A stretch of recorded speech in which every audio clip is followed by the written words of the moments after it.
আসসালামু আলাইকুম এভরিওয়ান, সবাই কেমন আছেন? আশা করছি সবাই ভালো আছেন। আলহামদুলিল্লাহ আমরা ভালো আছি। নতুন আরেকটি ভিডিও নিয়ে চলে এলাম। কয়েকদিন আগে আমরা কাচ্চি বিরিয়ানি রান্না করেছিলাম, তো ওইটাই শেয়ার করব আর সাথে কয়েকদিনের ভিডিও একসাথে মিলিয়ে শেয়ার করব। তো এখানে এটা ফ্রেশ একদম মাংস নিয়ে এসেছিলাম। মাংস এনে একদম সাথে সাথেই আর কি কাচ্চি বিরিয়ানিটা আমরা রান্না করেছিলাম দুইজনে মিলে। তো মাংসগুলো পিসগুলো একদম বড় বড়ই কাটা ছিল দোকান থেকে, তো ওইভাবে আমি রেখেছি, ছোট আর পিস করিনি। দেখতে পাচ্ছেন একদম একদম বেশিরভাগ সলিড মাংস নিয়ে নিয়েছি। আর এই পাশে পেঁয়াজের বেরেস্তাটা একদম ভেজে নিয়েছি বেশি করে। আমি কাচ্চি বিরিয়ানিটা একদম ফুল পেঁয়াজের বেরেস্তা দিয়েই করি। আর এখানে সব ধরনের মশলাগুলো একসাথে করে নিয়ে নিয়েছিলাম, যেমন টক দই, তারপরে বিরিয়ানি মশলার যে প্যাকেট যে মশলাটা সেটা, পাশাপাশি আমার হাতে তৈরি করা ধনিয়া গুঁড়া, জিরা, গরম মশলা গুঁড়া, আর তো নর্মাল যে মরিচের গুঁড়া এগুলো তো যেগুলো আছে এগুলো তো দিয়েছি। এই যে এখন আমি একদম হাত দিয়ে একটু চটকিয়ে চটকিয়ে মেখে নেব, তারপরে মাংসগুলো দিয়ে দেবো। কাচ্চি বিরিয়ানিটা একদম ফ্রেশ মাংস দিয়ে রান্না করলে অনেক টেস্ট হয়। এবার দেখলাম বেশিরভাগ আমি ফ্রিজের মাংস দিয়ে রান্না করি, কারণ মাংস কিনে এনে রেখে দেওয়া হয় ফ্রিজে, তারপর ওখান থেকে নিয়ে রান্না করি। বাট এবার একদম ফ্রেশ, একদম সাথে সাথে দোকান থেকে কিনে এনে তাজা তাজা মাংস দিয়ে রান্না করেছিলাম। অনেক বেশি টেস্টি হয়েছিল। আর এটা আমি মাংসটা একটু লবণ দিয়ে আধা ঘন্টার মতন ভিজিয়ে রেখেছিলাম। এতে করে আর মাংসটা কিছুক্ষণ ম্যারিনেট করে রাখতে পারলে আরও বেশি টেস্টি হতো। তারপরও আলহামদুলিল্লাহ অনেক বেশি মজা হয়েছিল। আমি প্রায় 1 ঘন্টার মতো ম্যারিনেট করে রেখেছিলাম। আর প্রায় যখন রান্না করি তখন মাঝে মাঝে চেষ্টা করি ওভারনাইট ম্যারিনেট করে রাখার, আর না হলে যতটুকু সময় পারি ততটুকু সময় ম্যারিনেট করে রেখে দিই। তো এই তো এখানে আমি এখন ড্যাগের মধ্যে সবগুলো আমি বিছিয়ে নিচ্ছিলাম, একটু তাড়াহুড়া করছিলাম। আলুগুলো আর ডিমগুলো এগুলো সবই আমার হাজব্যান্ড আর কি কেটে সব কিছু ভেজে টেজে রেডি করে দিয়েছিল, পেঁয়াজও কেটে দিয়েছিল। দুইজনে মিলে হাফ হাফ করে কাজটা করেছি, না হলে সম্ভব হতো না। কাচ্চি বিরিয়ানি বানানো অনেক কষ্ট। এই ডোটাও ও বানিয়ে দিয়েছিল, কারণ দুইজনে মিলে কাজ না করলে তখন দেখা যাবে যে একজনে মিলে করতে গেলে একদিনে এক বেলায় আর হয় না, অনেকটা টাইম লেগে যায়।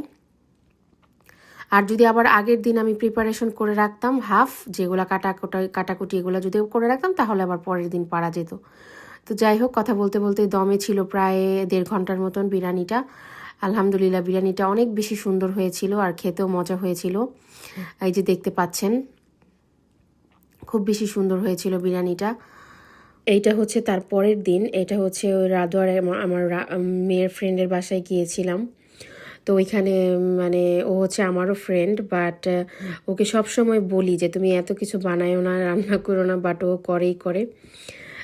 আমার যে পাকিস্তানি ফ্রেন্ডটার বাসা, ওর বাসার কথাই বলছি। তো ওইখানে গিয়েছিলাম, খাবার দাবার অনেক কিছুই অ্যারেঞ্জমেন্ট করেছিল। তো এই তো এখানে ওরা একটু খেলাধুলা করছিল।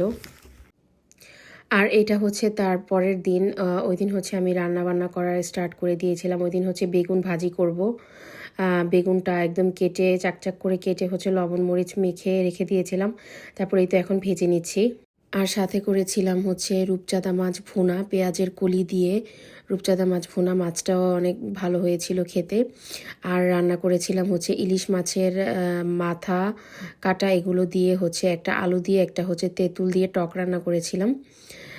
এটা আমি অনেক পছন্দ করি, আর আমাদের এলাকায় এটা খুব বেশি খাওয়া হয়। তো এই তো দেখতে পাচ্ছেন ইলিশ মাছের মাছও দিয়েছিলাম, সাথে মাথা কাটা এগুলো দিয়ে তেঁতুল বেশি করে দিয়েছিলাম, আর আলু। এটা অনেক বেশি খেতে টেস্টি হয়। আর এটা কয়েকদিন পরে আমি আমরা গ্রিল করেছিলাম। তো গ্রিলের জন্য সব কিছু একদম বাইরে আমাদের বাসার সামনে অনেক সুন্দর একটা প্লেস আছে গ্রিল করার, আর একটা পার্কও আছে বাসার একদম বাসার গেটের সাথেই প্লেসটা। বাচ্চারা অনেক বেশি এনজয় করে, সব সময় ওখানে খেলাধুলা করে। আমরা ওখানে সামারে গ্রিল করি। এই যে দেখতে পাচ্ছেন একদম পার্কের মতন, অনেক সুন্দর। আর এই যে এখানে গ্রিলটা করছি আমরা। আর সাথে হচ্ছে আমার মেয়ের যে ফ্রেন্ডরা ওরাও এসেছিল, আমরা একসাথে গ্রিল করেছি। তো অনেক বেশি এনজয় করেছে বাচ্চারা, আমরাও খুব বেশি এনজয় করেছিলাম। এই যে এখানে ওর সব ফ্রেন্ডরা একসাথে বসে আছে।